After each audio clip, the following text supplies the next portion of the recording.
aujourd'hui, c'est le rapport d'enquête sur les missions officielles de l'ancien protecteur du citoyen Renan Edouville pour les exercices fiscaux allant de 2019 à 2024. Le rapport d'enquête sur les contrats de restauration conclu par l'ex-directeur général de l'OFACNA, Carl Françoise. Rapport d'enquête sur des suspicions de corruption dans la production des passeports au sein de la direction de l'immigration et de l'émigration pour la période allant de septembre à décembre 2024, qui concerne particulièrement l'ancien directeur Stéphane Vincent. Rapport d'enquête sur l'utilisation des frais supplémentaires exigés des demandeurs de passeport pour la période allant du 1er janvier au 31 décembre 2023. Et les deux autres rapports sont des rapports régionaux. C'est le rapport d'enquête sur les allégations de corruption faites à l'encontre de certains employés et cadres du centre de réception et de livraison de documents d'identité de ces morts. Et enfin, le rapport d'enquête concernant le chef du service de l'enregistrement et des opérations domaniales à la direction départementale des impôts du centre DDIC, Guerline Joseph.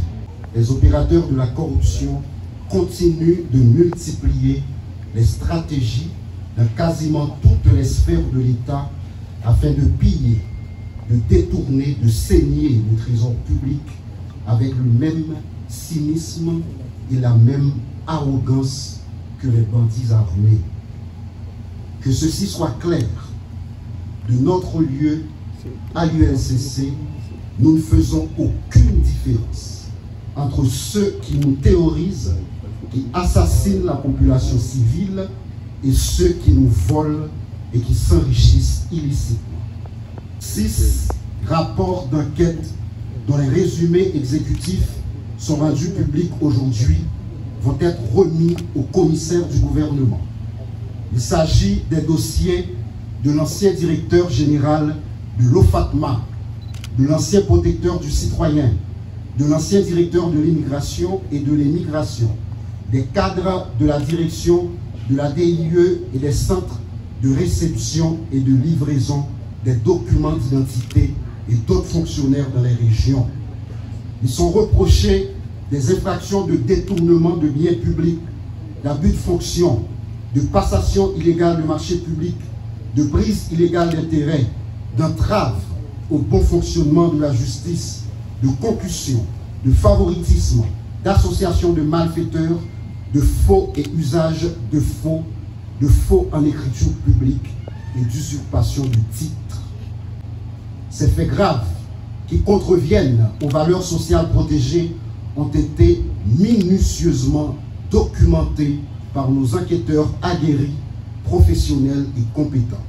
Par ailleurs, l'UNCC veut saluer dans ce contexte très difficile les récents efforts de la justice dans certains dossiers de corruption qui tendent à lancer des signaux clairs de l'existence de magistrats qui ne s'alignent pas dans cette tendance générale de banalisation, de normalisation et d'institutionnalisation des actes de corruption. Il est plus que jamais nécessaire que ce bras technique mais autonome que nous sommes pour la justice, qui doit certainement rester indépendante, soit plus sollicité, car ce domaine est complexe et spécialisé. C'est d'ailleurs en cette compréhension que l'État haïtien a créé l'unité de lutte contre la corruption. Je veux m'adresser aux dénonciateurs, aux lanceurs d'alerte. Soyez-en certains que toutes nos enquêtes aboutiront. Je veux parler notamment des enquêtes conduites sur le Fonds national de l'éducation FNE, au niveau du bureau de monétisation des programmes d'aide au développement BMPAD, des marchés de restauration de la police nationale d'Haïti, des fonds de développement et des collectivités territoriales, FNLAT qu'on appelle communément fonds communaux, des enquêtes patrimoniales sur diverses personnalités politiques actuelles et anciens dignitaires de l'État. L'UNCC qui, à partir de ce jour, transmet sous ma direction au total 56 rapports d'enquête sur des faits accablants de corruption ne fléchit pas, ne transige pas, mais plutôt exige des comptes. Elle vient de déférer en état 3 anciens responsables des CRLDI après une enquête pénale, je dis bien pénale, approfondie, qui a duré plus d'1 an. Un pouvoir sans équivoque tiré de l'article 11 du décret du 8 septembre 2004. Pour les suites réservées à ce dossier, ainsi qu'aux autres, les yeux sont rivés sur le parquet de Port-au-Prince qui, comme l'ULCC, exécute la politique anticorruption de l'État.